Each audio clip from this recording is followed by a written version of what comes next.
ಸೌಭಾಗ್ಯದ ಲಕ್ಷ್ಮೀ ಬಾರಮ್ಮ.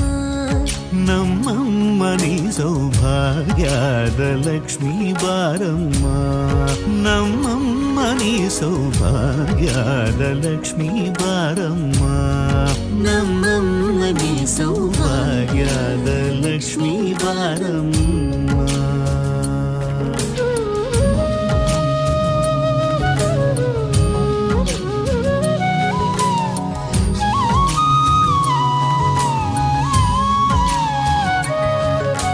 ಹೆಜ್ಜೆಯ ಮೇಲೆ ಹೆಜ್ಜೆಯ ನಿಕ್ಕುತ ಗೆಜ್ಜ ಕಾಲ್ಗಳ ಧ್ವನಿಯ ಮಾಡುತ್ತ ಸಜ್ಜನ ಸಾಧು ಪೂಜೆಯ ವೇಳೆಗೆ ಮಜ್ಜಿಗೆಯೊಳಗಿನ ಬೆಣ್ಣ